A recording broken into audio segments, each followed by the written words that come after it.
Assalamualaikum warahmatullahi wabarakatuh. Alhamdulillahirabbil alamin wassalatu wassalamu ala asyrafil anbiya'i wal mursalin sayyidina wa maulana Muhammadin wa ala alihi wa sahbihi ajma'in. Subhanaka la ilma lana illa ma 'allamtana innaka antal alimul hakim. Allahumma salli wa sallim wa barik ala Muhammad wa ala ali Muhammad kama sallaita wa sallamta wa barakta ala Ibrahim wa ala ali Ibrahim fil alamin innaka Hamidum Majid. Amma ba'd. Ahlan wasahlan tuan-tuan dan puan yang dimuliakan Allah sekalian. Huzaifah Husaini, ahlan wasahlan. Semua yang hadir pada malam yang mulia ni, Muhammad Rafi. Moga-moga tuan-tuan berada dalam penjagaan, kasih sayang dan juga rahmat Allah SWT ya. Renungan kita pada malam ni daripada tafsir surah Al-Fatihah. Daripada Nurul Furqan ataupun satu ringkasan daripada kitab tafsir jalan lain. Bagi tuan yang memiliki tafsir Nurul Furqan ni, bahagian juz amma, bolehlah melihat bersama-sama dengan saya ya. Kitab ni telah pun diterbitkan lebih 10 tahun lalu. Dia Telaga Biru ya. Baik, kita lihat dalam bahagian juz amma. Walau bagaimanapun kebanyakan kitab tafsir akan meletakkan surah Al-Fatihah sebagai satu surah yang penting, walaupun bukan sebahagian daripada juz amma, tapi menjadi renungan untuk memahami tafsir Al-Quran itu sendiri. Baik, bagi tuan yang memiliki tafsir Nurul Furqan yang merupakan juzuk-juzuk pilihan daripada tafsir jalan lain, boleh buka naskah yang ni. Baik, surah Al-Fatihah. Surah Al-Fatihah merupakan surah yang mulia ini, merupakan salah satu surah Makkiyah yang terdiri dari 7 ayat. Jika basmalah iaitu Bismillahirrahmanirrahim dikira sebagai ayat pertama daripada surah ini, seperti mana yang dikatakan oleh Imam Syafi'i dan lain-lain rahimahumullah, maka ayat yang ketujuh dalam firman Allah SWT, siratal ladzina an'amta alaihim ghairil maghdubi alaihim waladdallin, maka itu dikira sebagai ayat yang ketujuh, maknanya satu ayat. Sebaliknya, bila basmalah tidak dikira sebagai satu ayat daripada surah ini, seperti mana yang dikatakan oleh sebahagian ulama yang lain, maka ayat yang ketujuhnya adalah siratal ladzina an'amta alaihim, itu yang keenam, ghairil maghdubi alaihim waladdallin, itu yang ketujuh. Ini Sahabat Usman dan semua sahabat yang hadir pada malam ni. Maudi Lestari, ahlan wasahlan. Jangan lupa sharing video ni kepada teman-teman yang lain. Kerana saya teringat satu hadis Nabi SAW ketika Nabi pesan kepada para sahabat. Pada masa itu Nabi telah berkata kepada sahabat-sahabat, siapakah yang nak ambil pesan ini daripada aku, lalu menyampaikannya kepada semua orang lain, mengamalkannya dan menyampaikannya kepada semua orang lain. Maka Abu Hurairah telah pun tampil mengatakan, saya wahai Rasulullah. Ataupun Abu Zar Al-Ghifari, wahai Rasulullah, saya lah orangnya. Maka Nabi SAW telah pun pesan 5 perkara. Ittaqil maharim takun a'badan nas, warda bima kasamallahu laka takun aghnan nas, wa habib li ghairika ma tuhib li nafsika takun muslima, wa ahsin la jarika takun mu'mina, wa la tukthir min ad-dhahik fa inna kathrat ad-dhahik tumitul qalb. Nabi SAW telah pun bersabda kepada para sahabat, siapa yang nak ambil daripada aku 5 perkara ini, 5 wasiat ini, mengamalkannya dan menyampaikan kepada orang lain yang dapat mengamalkannya. Tengok pesan Nabi. Siapa nak ambil, amalkan, sampaikan kepada orang lain yang dapat mengamalkan, dan bagi orang yang menyampaikan itu pahala setiap orang yang mengamalkan itu tanpa kurang sedikit pun. Jadi malam ni mari sama-sama kita amalkan hadis Nabi ni. Kita jangan biar di seorang saja yang dapat manfaat. Sampaikan kepada teman-teman, adik-adik, rakan taulan, jiran, grup masa sekolah dahulu. Moga-moga kat sini ada manfaat untuk setiap kita. Walaupun nak tidur dah, mudah-mudahan dapat dengar sepotong 2 tafsir daripada ayat-ayat Quran ni menjadi satu peneman untuk kita memahami, menyuburkan akidah, insyaAllah ya. InsyaAllah sepanjang saya bercuti ni, berkuarantin ni, saya nak manfaatkan sesi bertemu dengan tuan-tuan dalam Maya ya, dalam program kita secara Facebook Live Jadi tolong sampaikan kepada yang lain, Apple Kuning, Basaria Salim, Zulina, Yang Mulia Raja Roslin. Tolong sharing kepada teman-teman yang lain. Dengar tak suara saya? Yang Mulia Tengku Murni dengar Baik, bismillah. Terima kasih Fauzia, terima kasih Maria. Barakallahu fikum. Jangan lupa share. Okey. Jadi kita dah lihat tadi perbezaan yang menyatakan kalau bismillah itu termasuk sebahagian daripada Al-Fatihah, maka ayat yang terakhir merupakan ayat yang ketujuh, bermula daripada siratal ladzina an'amta alaihim ghairil maghdubi alaihim waladdallin. Manakala mereka yang tidak menjadikan basmalah iaitu bismillahirrahmanirrahim sebahagian daripada Al-Fatihah. Kalau kita pergi ke sebahagian daripada negara Arab, termasuklah Saudi, imam salat mereka akan memulakan bacaan Al-Fatihah ni terus dengan Alhamdulillahi Rabbil Alamin. Dia tak ada Bismillahirrahmanirrahim. Nampak tak? Kerana bagi mazhab itu, mereka beranggapan bermulanya Al-Fatihah dengan ayat pertamanya Alhamdulillahi Rabbil Alamin. Mereka menganggap Bismillah itu merupakan sebahagian daripada Al-Quran. Sebahagian daripada Al-Quran, betul. Tapi dia termasuk dalam surah An-Naml yang pernah kita bincangkan dahulu. Bila Nabi Sulaiman menghantar surat kepada Balqis, innahu min Sulaiman wa innahu bismillahirrahmanirrahim. Jumhur ulama, ijma' ulama mengatakan bismillah itu sebahagian daripada Al-Quran Karim. Cuma mereka mengatakan adakah ia sebahagian daripada Al-Fatihah ataupun tidak. Jadi saya harap tuan-tuan faham dalam bicara ni. Berarti kalau Imam Syafi'i meletakkan Al-Fatihah itu 7 ayat, ayat yang pertama adalah basmalah, Bismillahirrahmanirrahim. Manakala yang lain, mazhab yang lain berpendapat bahawa Al-Fatihah ini bermula dengan Alhamdulillahirabbil alamin, bukannya basmalah, bukannya Bismillahirrahmanirrahim. Kalau begitu jadi 6 ayat lah. Tidak. Ayat yang kita anggap ketujuh itu pada mereka dibahagikan kepada 2. Siratal ladzina an'amta alaihim, ayat yang ke-6. Ghairil maghdubi alaihim waladdallin, 7. Jadi 7 jugalah. Justru mereka tidak mulakan bacaan Al-Fatihah dengan Bismillahirrahmanirrahim. Walaupun ditulis di setiap permulaan surah daripada Al-Quran. Baik. Di awal surah ini ditakdirkan perkataan qulu yang bermaksud katakanlah wahai orang beriman, supaya ayat-ayat yang ada sebelum daripada iyyaka na'budu itu bersesuaian dengan perkataan itu, kerana ayat-ayat itu merupakan sebahagian daripada kata-kata para hamba.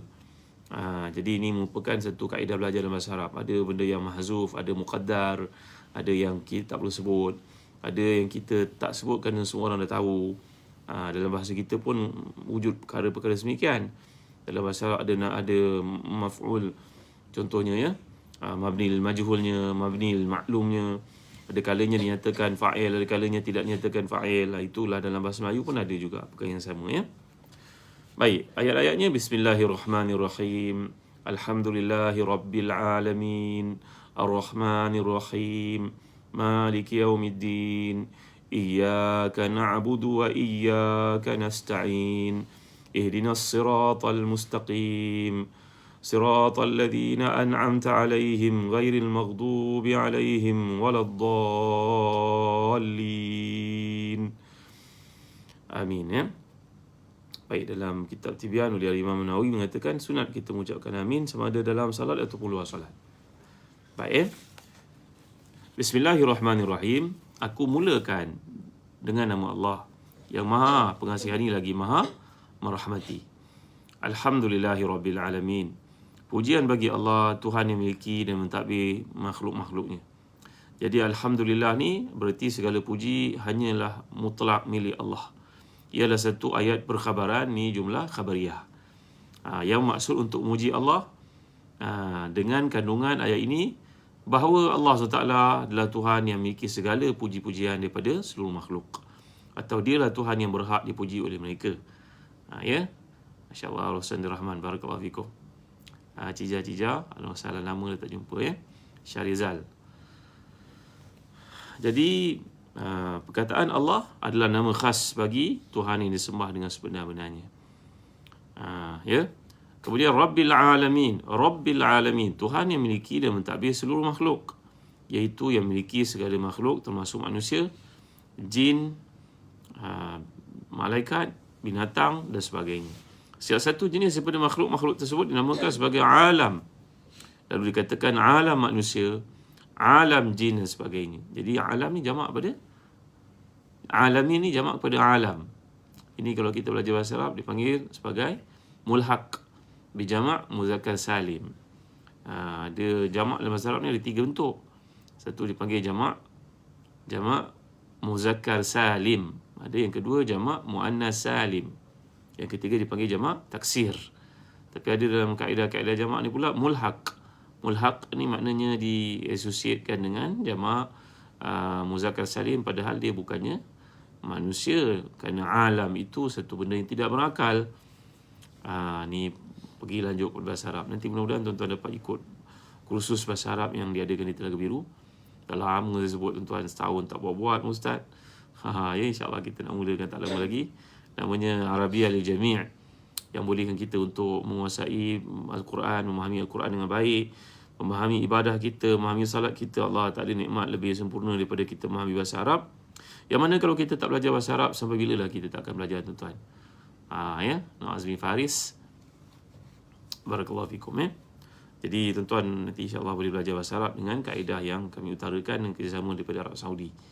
Namanya Arabiah lil Jami'. Tunggu Pian, Bobo, jazakallah khairan, barakallahu fik. Okey. Kemudian Allah menyatakan Ar-Rahmanir Rahim, yang Maha Pengasihani lagi Maha Merahmati.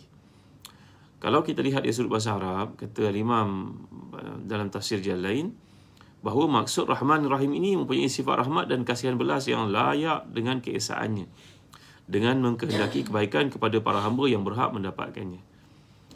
Jadi kita lihat dalam kehidupan, kita mengatakan Allah kesiannya budak itu kecil-kecil lah kematian ayah, kecil-kecil lah kematian ibu. Pada kita itu merupakan satu ujian, mungkin satu beban, kita panggil sebagai satu musibah. Di sisi Allah SWT kita tak tahu apakah hikmah di sebaliknya.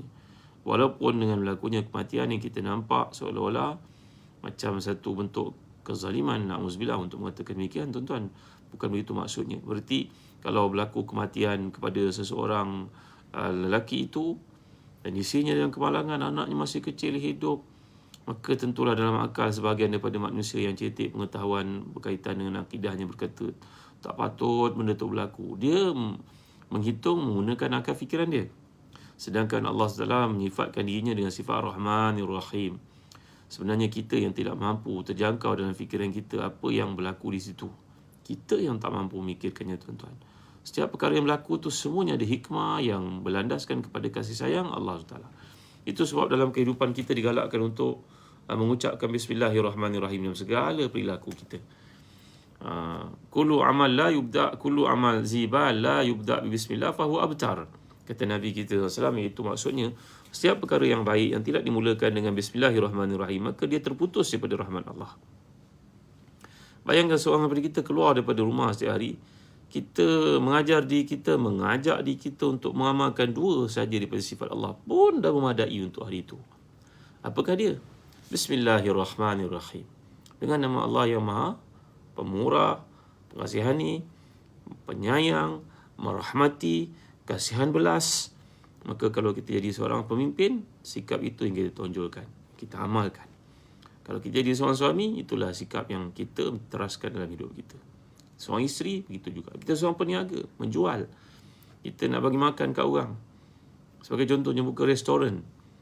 Tuan-tuan ya, kita pun terfikir, Allah kesiannya budak-budak balik sekolah ni, mak ayah dia tak sempat nak masak. Aku nak jadi mak ayah dia, tapi aku kena charge lah sebab aku pun ada kos-kos yang tertentu. Tapi aku nak masak macam masakan untuk anak aku sendiri, bersihnya, ketelitiannya, kejujurannya, harganya. Begitulah tuan-tuan. Jadi kita pinjam 2 sifat Allah ini pun dah mencukupi untuk kita menjalani kehidupan dengan menaburkan benih-benih kebaikan. Ini disebut oleh almarhum Syekh Al-Imam Muhammad Mutawalli Sya'rawi. Itu sebab illah di sebalik penggunaan hanya 2 saja nama Allah ini dalam kehidupan pun dah mencukupi untuk kita mencorakkan kehidupan dengan sebaik-baiknya. Nampak tak? Kita tak kata Bismillahirrahmanirrahim Hakim. Mentang-mentang saya nak jadi seorang hakim, seorang qadi, seorang judge, maka saya kena ambil sifat Allah Bismillahirrahmanirrahim Hakim. Aku nak sifat Allah dengan nama Allah yang Maha Perkasa lagi Maha Bijaksana. Tak. Allah tak suruh gitu. Allah suruh kita menyebut Bismillahirrahmanirrahim juga. Walaupun kita bekerja sebagai seorang sembelih ayam, pun itu juga perkataan kita gunakan. Kita membawa lori, itu juga perkataan kita gunakan. Kita seorang doktor nak merawat pesakit kita, pun itu juga perkataan yang kita gunakan. Tengok. Subhanallah, Masya Allah, Tabaraka wa Ta'ala. Jadi Ar-Rahman, Ar-Rahim ini kalau kita lihat penjelasan yang dikemukakan oleh kebanyakan para ulama, contohnya macam Imam Ibn Kathir dalam tafsirnya, perhatikan perkataan Ar-Rahman, Ar-Rahim ini mustaq daripada perkataan rahmah. Dia diambil daripada root word perkataannya rahim, rahmatun. Itu sebab kita katakan Assalamualaikum warahmatullah. Rahmah. Jadi setiap budi bicara, tindak tanduk, perbuatan kita dilengkari, diselaputi, dikuasai, berteraskan kepada rahmat yang kita pinjam daripada Allah SWT ini. Nampak tak? Jadi rahmat ini kata Imam Ibn Kathir tafsirnya adalah merujuk kepada kasihan belas. Berdasarkan bilangan huruf yang terdapat pada setiap perkataan, maka kita dapat lihat Rahman dan Rahim ni sama sebenarnya. Kalau Rahman wazannya fa'lan, kalau Rahim wazannya fa'il. Katakanlah saja rahima, yarhamu. Rahman dengan Rahim wazan dia fa'lan dengan fa'il. Apa beza ni tuan-tuan? Bahawa para ulama lughah, contohnya tafsir Qayyim, tafsir Ibn Jauzi, tafsir Imam Ibn Jauzi, tafsir Ibn Jarir Tabari, ada banyak para ulama yang mengemukakan perkataan Rahman ni ada banyak tafsiran yang dikemukakan. Contohnya seperti kata Ibn Abbas radhiyallahu anhuma, bahawa antara kata-kata Ibn Abbas kedua-duanya sama. Tapi ada pendapat beliau yang lain mengatakan bahawa Ar-Rahman merangkumi dunia juga akhirat. Sebaliknya Ar-Rahim hanya untuk hamba-hamba yang beriman, hanya khas untuk mereka di akhirat sahaja. Itu sebab orang-orang kafir kalau mereka berbuat kebaikan di dunia, contohnya belajar bersungguh di sekolah, maka Allah beri kepadanya. Dapat lulusan cemerlang, masuk universiti, dapat first class honours lagi, keluar jadi doktor, lepas tu senang buat masters, PhD, doktor pakar itu, ahli sains itu, engineering itu, engineer. Boleh, memang Allah SWT Maha Pengasih, Maha Penyayang untuk semua hamba-Nya. Kerana dunia ni tidak punya nilai di sisi Allah. Dalam satu hadis mengatakan, "Law kanat ad-dunya ta'dilu janaha ba'udha, ma sakallahu kafiran la syarbata ma'in." Kalau dunia ni punya nilai di sisi Allah macam selai kepak nyamuk nilainya, maknanya kalau nilainya begitu simple, begitu kecil, begitu nilainya sama dengan nilai kepak nyamuk sekalipun, maka Allah tidak akan bagi kafir itu minum walaupun seteguk air. Tapi oleh kerana dia tidak mempunyai nilai di sisi Allah, maka siapa yang mengejarnya, ambil. Tak ada aku nak tahan, ambil. Maka si kafir pun berbuat baik di dunia, belajar bersungguh-sungguh, bekerja betul-betul, maka dia dapat dunia ini. Kerana Rahman Allah itu adalah tidak terbatas kepada orang beriman saja. Si kafir pun dapat.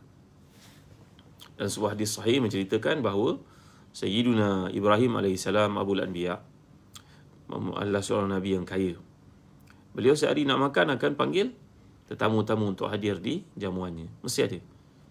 Pada hari itu, tetamu yang dibawakan diajak makan oleh Nabi Ibrahim AS, maka Nabi mengatakan, "Samillah."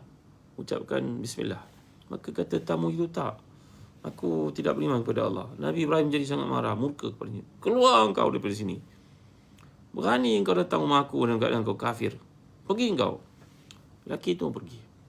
Sebaik saja beliau pergi, datang Jibril AS, mengucapkan salam kepada Nabi Allah ini, berkata kepadanya, "Wahai Ibrahim, kau tahu tak berapa umur lelaki yang kau usir keluar?" Nabi Ibrahim mengatakan, "Tidak tahu aku." Jibril mengatakan bahawa umurnya sudah 60 tahun lebih.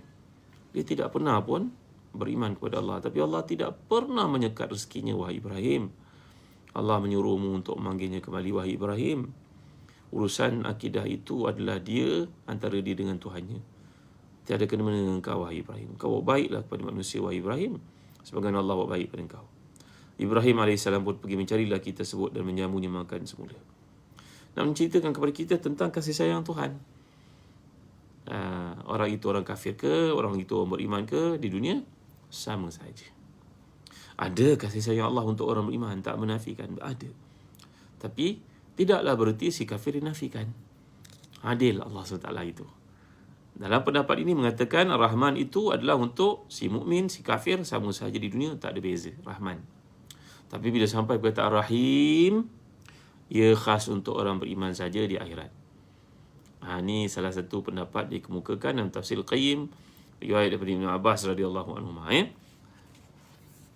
Yang ketiga, makna Rahman adalah merahmati semua makhluk. Manakala Rahim pula berarti merahmati orang-orang beriman saja. Ada sedikit perbezaan daripada pendapat yang kedua tadi, pun daripada Ibn Abbas juga. Iaitu, pendapat ketiga mengatakan Rahman ini diberi kepada semua sekali. Untuk orang beriman atau tak beriman, termasuk semua sekali. Tapi Ar-Rahim hanya untuk orang beriman sahaja, di dunia juga di akhirat. Jadi di sini kita belajar dalam bahasa Arab, taqdim dan juga takhir ini. Taqdim berarti mendahulukan sesuatu, mengemudiankan yang lain, tidak menunjukkan kepada afdaliyah. Mendahulukan satu perkataan, mengemudiankan yang lain, tidaklah berarti yang didahulukan itu mempunyai nilai yang lebih tinggi daripada yang selepasnya. Bahasa Arab kita akan belajar begitu ya, ada al-laf wa nashr wa al-ataf dan sebagainya. Nanti kita belajar insya-Allah Bagi tuan-tuan yang berkesempatan, jomlah join kita dalam program tafsir dan tadbir. Saya akan pergi benda-benda semikian. Ini kita cerita tafsir secara umum. Tapi bila kita sampai kepada tafsir dan kita nak tadbir, kita nak tafsir Quran, nak tadbir Quran itu sebagaimana selari dengan kehidupan kita pada hari ini. Tanpa menafikan seorang engineer pun wajar mengambil mutiara-mutiara Quran itu untuk bab-bab engineeringnya.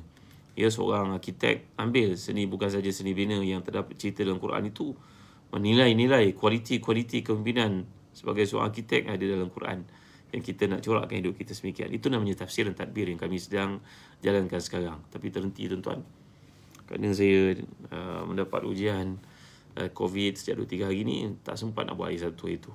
Mereka yang telah pun daftar jangan apa istilah dia, InsyaAllah kita akan sambung, jangan bimbang Jadi sekarang kita pergi kepada ayat yang keempat. Maliki Yaumiddin dibaca dengan Maliki Yaumiddin, 2 harakat, ataupun Maliki Yaumiddin, 1 harakat. Ma ataupun Maliki Yaumiddin. Apa maksud 2 perkataan ni tuan-tuan? Kalau Malik, Mim alif, lam kaf, Malik, maknanya yang memiliki. Malaka yamliku, Malik, memiliki. Tetapi kalau sebab dibaca Malik, Malikun, bukan Malikun. Malikun maknanya raja. Malik maknanya king. Baik. Jadi bila Maliki Yaumiddin berarti pemerintah, iaitu yang disebut sini perkataan Malik ada 2 bacaan di sisi ulama qiraat, iaitu Malik dengan adanya alif kecil selepas huruf mim, maka mim itu dimadkan menjadi 2 harakat, maknanya yang memiliki. Tetapi kalau dibaca Malik tanpa alif kecil selepas huruf mim, maka mim itu tidak dimadkan, maknanya raja. Ini seperti disebut oleh Imam As-Sawi dalam Hasyiatus Sawi. Ya. Baik, dua-dua bacaan betul. Maliki Yaumiddin betul, Maliki Yaumiddin pun betul. Iaitu kalau kita baca Malik, yang memiliki hari agama, hari kiamat. Kalau sebut Malik dengan bacaan 1 harakat ni tadi, maka ia merujuk kepada memiliki, yang merujuk kepada raja. Memanglah dua-dua maksud itu betul, kerana hari kiamat tiada siapa yang boleh mendakwa miliknya. Di dunia mungkin ada ramai raja dalam dunia. Bahagian ini dia punya, teritori ini dia punya, kawasan geografi ini dia punya. Dia boleh claim begitu. Tapi di akhirat bila semuanya hancur, tak ada seorang pun boleh mengaku menjadi raja lagi. Itu maksudnya. Yaumiddin berarti hari kiamat, hari balasan. Tengok ya. Dinun. Kalau dibaca dengan baris atas jadi dainun. Masya Allah. Dinun berarti agama. Dainun berarti hutang. Jangan main, hutang itu sebahagian daripada agama tuan-tuan. Berarti kewajipan kita untuk bayar hutang. Itu sebab dinun dengan dainun ni perkataan yang berkaitan rapat sangat. Kerana dinun merujuk kepada agama, dainun hutang. Maka dalam hidup ini tolong selesaikan hutang, kerana ia adalah satu tuntutan agama. Baik Ia disebut secara khusus kerana tiada sebarang pemerintah ataupun kerajaan yang nyata untuk seseorang pun pada hari itu melainkan milik Allah. Kerana dalam surah Ghafir Allah menceritakan firman-Nya pada ayat yang ke-16, limanil mulkul yaum. Nanti di akhirat akan dibuat seruan segitu. Limanil mulkul yaum. Siapa yang punya kerajaan pada hari ini? Suara yang begitu nyaring, menjerkah manusia yang berbondong-bondong sedang dihimpun dalam keadaan bertelanjang, tidak berpakaian, tidak berselipar, tidak berkhatan itu, maka datang suara bertempik semikian. Limanil mulkul yaum. Lillahil wahidil qahar. Siapa yang jadi raja pada hari ini? Semua terdiam. Tiba-tiba ada jawapan, Allah lah yang maha berkuasa pada hari ini. Jadi ini merujuk kepada hari kiamat. Ya? Manakala para ulama qiraat yang baca Malik dengan adanya alif kecil di atas huruf mim, maka makna perkataan Malik adalah yang memiliki, menguasai hari kiamat. Maksudnya, hari Allah Ta'ala bersifat demikian secara berterusan. Bukan hanya pada hari kiamat sahaja. Ini samalah juga dengan firman-Nya, Ghafiriz Zanbi. Jadi perkataan, kalau menyebut perkataan Malik, ia merujuk kepada memiliki. Kalau Malik, raja. Kedua-duanya betul. Jadi kalau kita katakan hari kiamat itu milik Allah semata-mata, yang betul. Bahkan bukan hari kiamat saja, hari dunia kita hidup pada ini pun milik Allah SWT. Tak ada siapa pun yang berkuasa sebenarnya. Orang kaya itu pada hari ini disanjung orang, mungkin besok tidak lagi demikian. Seorang pemimpin itu mungkin hari ini mendapat liputan yang hebat, mungkin lagi seminggu bukan dia yang duduk di tempat itu. Maka begitulah Allah SWT menukar manusia mengikut kepada kebijaksanaan, pengetahuan yang meliputi segala sesuatu, tuan-tuan. Baik, kita pergi pada ayat yang kelima. Iyyaka na'budu wa iyyaka nasta'in. Akan Kau lah wahai Tuhan kami sembah, dan akan Kau lah yang kami meminta pertolongan. Baik, ya. Kalau kita belajar bahasa Arab, perkataan di sini dipanggil sebagai, ini satu uslubul hasr. Hasr ni maknanya macam kita sebut la ilaha illallah. Iaitu kita mengkhususkan iyyaka na'bud. Akan Kau lah Tuhan yang kami sembah. Akan Kau lah Tuhan yang kami minta pertolongan. Ya, macam la ilaha illallah. Tiada Tuhan yang sebenar-benarnya yang berhak disembah melainkan Allah. Ini namanya nafi ithbat. Maka kita dari sudut bahasa bila menyatakan demikian merujuk kepada satu-satunya, tak ada yang lain selain daripada Allah SWT. Kalau seorang itu berkata sebagai contohnya pada anaknya, abah sayang Kak Long, abah sayang Kak Long. Tapi Kak Ngah pun abah sayang juga. Kak Uda pun abah sayang juga. Abang Uda ke, abang Cik ke, abang Ngah, abah sayang juga. Tapi kalau sebut, hanya Kak Long saja yang abah sayang. Merujuk kepada specialnya kedudukan Kak Long ni dibandingkan dengan adik-adik yang lain. Gitulah dari sudut bahasa Arab ni, tuan-tuan. Jadi kemudian dalam ayat yang berikutnya, ihdinas siratal mustaqim. Tunjuklah dan pimpinlah kami ke jalan yang lurus. Ihdinas siratal mustaqim, jalan lurus. Jalan lurus ni kita belajar perkataan mustaqim, istiqamah. Kita menyatakan doa ini kepada Allah SWT setiap sembahyang kita, iaitu dalam seharian sekurang-kurangnya 17 kali dalam setiap rakaat yang kita bacakan, merupakan satu permohonan doa kepada Allah SWT sebenarnya, ya. Jadi jalan lurus ini dikatakan oleh para ulama fizik, ia adalah jarak yang paling hampir di antara dua titik. Berarti kalau seseorang daripada kita nak menuju ke satu tempat, kita pun set GPS-nya. Nak pergi ke mana tuan? Nak pergi Kuantan. Kuantan kat mana? Kat tempat sekian-sekian. Kat Sungai Pelik. Contohnya lah tuan-tuan. Sungai Pelik pula. Nak pergi mana? Nak pergi Johor Bahru. Johor Bahru kat mana? Kampung Majidi. Contoh. Set dalam GPS kita. Maka straight lah kita pergi. Andai kita turun sekali-sekala dekat RNR itu untuk minum ke, untuk semayang ke, kita balik semula ke atas jalan tadi. Sebab kita nak menuju ke destinasi yang kita telah setkan itu.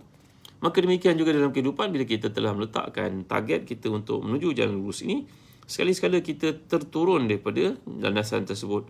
Mungkin kerana kelalaian, kealpaan, sekali-sekala godaan syaitan juga memperdaya kita, kita pun bukanlah maksum, maka kelak kembali semula ke atas titik yang sirat. Boleh macam tu. Senang faham. Mudah-mudahan kita dapat sambung dalam kuliah kita berikutnya, ayat yang terakhir daripada surah Al-Fatihah ini, kerana banyak perkara yang saya nak sebut dalam ayat yang terakhir ni. Jadi setakat ni saya dulu. Terima kasih tuan dan hadir. Jangan lupa sokong kami di Zazan Travel dengan dapatkan Habatus Sauda pada hari-hari yang sangat menguji ni tuan-tuan. Alhamdulillah pada hari ini kami bertiga dalam keluarga pun dapat ujian COVID. Ya, syukur pada Allah atas apa pun yang tetapkan, semuanya baik untuk kita, insya-Allah. Tambah baiklah alhamdulillah dengan berkat Allah tuan-tuan. Kami gunakan Habatus Sauda Birkah. Bismillahirrahmanirrahim.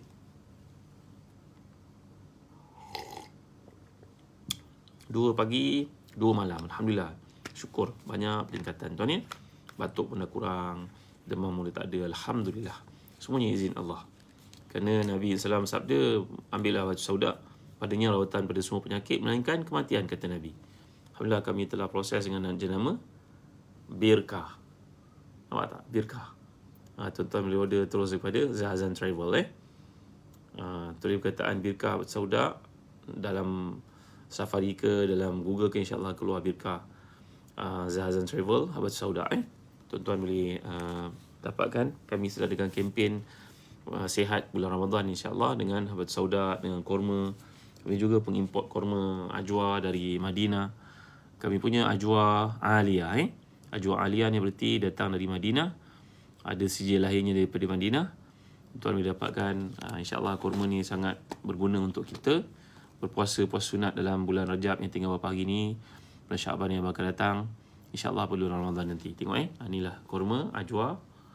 Tengok tuan, dalamnya masih lagi basah. Tengok malaria Eliona. Dapatkan daripada Zazan Travel tuan. Kami sudah ada kempen. Nanti saya masukkan link lagi sekali untuk tuan-tuan klik, mudah untuk order. Kami ada korma Medjol, korma premium macam ajwa ni, letak dalam bekas bini, senang untuk, ada selotip kat sini. Saya dah buka semalam. Tuan-tuan boleh letak atas meja dapur, dalam kereta. Mungkin nanti masuk bulan Ramadan kita boleh buka puasa dalam kereta, terlambat pulang dan sebagainya. Ya, bekas seperti ini alhamdulillah sangat membantu. Kita boleh hadiah orang untuk klien kita ke dan sebagainya, downline dan sebagainya. Tuan, itu juga kami mengadakan program akikah, dan insyaAllah pada bulan Syawal, Zulkaidah, Zulhijjah nanti menuju ke musim-musim haji, kita adakan ibadah korban juga. Tuan-tuan boleh menyertai kami di Zazan Travel. Bagi tuan-tuan yang belum join dalam sahabat Ustaz Zazan di Telegram, tolong join, ada banyak manfaat di situ, insyaAllah. Ada doa-doa yang kita kongsikan, tazkirah ringkas, dan begitu juga apa-apa program yang tuan-tuan boleh terlibat bersama sebagai affiliate. Tuan-tuan bukan saja boleh beli, tuan-tuan kempen kepada adik-beradik menerusi on pay, nanti tuan-tuan dapat hadiah dari kami. Tuan-tuan kempen mereka untuk dapatkan Habatus Sauda Birkah pun tuan-tuan akan dapat hadiah, nak tak? Beli buku dan sebagainya, semuanya ada komisen yang Zazan Travel peruntukkan untuk tuan-tuan. Terima kasih tuan-tuan. Setakat ini saja dulu perjumpaan kita pada malam ni. Kita tangguhkan dengan baca suratul Asr tasbih kafarah. Bismillahirrahmanirrahim. Wal 'asr innal insana lafi khusr illa alladhina amanu wa 'amilus solihat wa tawasaw bil haqq wa tawasaw bis sabr. Subhanakallahumma wa bihamdika asyhadu an la ilaha illa anta astaghfiruka wa atubu ilaik. Jangan lupa mana esok bagi tuan yang berkesempatan kita belajar kitab ini, hadis-hadis hukum yang menjadi teras dalam sandaran istidlal mazhab Syafi'i. Okey. Setakat saya dulu. Kita akhiri dengan doa. Mudah-mudahan Allah memberkati kita, menyihatkan yang sakit di kalangan kita, memenuhi hajat-hajat sekalian kita yang baik-baik. Alhamdulillah rabbil alamin, wassalatu wassalamu ala asyrafil anbiya'i wal mursalin sayyidina Muhammadin wa ala alihi wa sahbihi ajma'in. Allahumma ighfir lana dhunubana wa liwalidina warhamhum kama rawana shighara wa li jami'i masyayikhina wa li jami'i ashabil huquq alaina minal muslimin wal muslimat wal mu'minina wal mu'minat bi rahmatika ya arhamar rahimin. Allahumma ahsin aqibatana fil umuri kulliha wa ajirna min khizyi dunya wa azabil akhirah. ربنا لا تزغ قلوبنا بعد إذ هديتنا وهب لنا من لدنك رحمة إنك أنت الوهاب ربنا هب لنا من أزواجنا وذريتنا قرة أعين واجعلنا للمتقين إماما ربنا لا تدع لنا في مقامنا هذا ذنبا إلا غفرته ولا مريضا إلا شفيته ولا هما إلا فرجته ولا دينا إلا قضيته ولا مصيبة إلا نفست ولا حاجة من هوائج الدنيا والآخرة يا لك رضا ولنا فيها صلاة إلى أديتها وقضيتها ويسرتها يا رب العالمين. Ya Allah, ya Tuhan kami, jangan ada seorang pun yang hadir dalam majlis ilmu pada malam ini yang menambah kepada rahmat melainkan kau berikan. Jangan ada seorang pun yang sakit melainkan kau sembuhkan. Jangan ada seorang pun yang berhutang melainkan kau selamatkan daripada hutang-hutangnya. Berilah kepadanya bimbingan bagaimana keluar daripada masalah hutang, ya Allah. Jangan ada seorang pun yang kami zalimi melainkan diselamatkan dari kezaliman orang terhadapnya. Jangan ada seorang pun yang zalim pada orang lain melainkan kau beri hidayah kepadanya berhenti pada kezalimannya, kerana kezaliman itu akan menjadi kegelapan akhirat nanti, ya Allah. Jangan ada seorang pun yang belum kahwin yang kau kurniakan untuknya suami yang salih atau isteri yang salihah yang akan bahagia dunia akhiratnya, ya Allah. Jangan ada seorang pun yang belum beroleh anak melainkan kau kurniakan untuknya zuriat yang salih yang salihah yang akan mendoakan untuknya sebab kematiannya, ya Allah. Jangan ada seorang pun yang jahil melainkan kau beri ilmu padanya. Jangan ada seorang pun yang akan musafir melainkan kau sebab pergi dan baliknya. Jangan ada seorang pun yang melakukan ibadah umrah melainkan kau kurniakan kepadanya umrah yang mabrurah, ya Allah. Sa'i yang mashkur, tijalan tabur, ya Allah. Rabbana atina fid dunya hasanah fil akhirati hasanah wa qina adzaban nar. Wa sallallahu ala sayyidina Muhammad wa ala alihi wa sahbihi wa baraka wa sallam. Alhamdulillah, amin. Terima kasih tuan-tuan dan tuan-tuan. Salmiah. Terima kasih Ahmad Rosli kerana sudi berkongsi, share dengan teman-teman yang lain. Abdul Rahman Hassan, insyaAllah mana esok ada kesempatan waktu yang sama tuan-tuan ada lah. Yang ada buku ni pun bagus, boleh kita baca sama. Yang namanya Al-Bulgha fi Ahadithil Ahkam mimma tafaqa alaihi syaikhan. Ini adalah kitab hadis yang membuktikan mazhab Syafi'i dibangunkan di atas dalil Quran dan juga hadis. Bukan kata pandangan setengah orang yang jahil yang mengatakan bahawa mazhab Syafi'i ini menggunakan pandangan pribadi. Mari kita belajar sama. Cerita bagaimana Arab Badui yang tidak bau lajang antara Islam kencing dalam masjid. Cerita tentang air mazi ketika Sayyidina Ali Allah wajah masa malu nak bertanya dengan Rasulullah SAW. Rasulullah itu bukan mertuanya. Hadis-hadis yang menunjukkan kepada perkara-perkara berkaitan dengan fiqh. Mari kita belajar insyaAllah pada esok. Sekian tuan-tuan. Assalamualaikum warahmatullahi wabarakatuh. Astagfirullah dinakum wa amatakum wa khawatimah amalikum. Saya tinggalkan tuan-tuan di bawah jagaan, kasih sayang, perhatian Allah SWT. InsyaAllah mana esok kita belajar setengah jam. Kita boleh berbincang-bincang, berdiskusi setengah jam insyaAllah. Assalamualaikum warahmatullahi wabarakatuh. Terima kasih Zainal Nur Muhammad, Abdul Rahman Hassan. Terima kasih Mas Najwa. Terima kasih Zainul Hadi. Baik, terima kasih Liza Amani. Terima kasih Fauzia Ismail. Terima kasih. Assalamualaikum warahmatullahi wabarakatuh. John Dirman Sinaga. Terima kasih. Hajar Irun Syak. Terima kasih semua. Jumpa lagi besok insyaAllah. Assalamualaikum warahmatullahi wabarakatuh.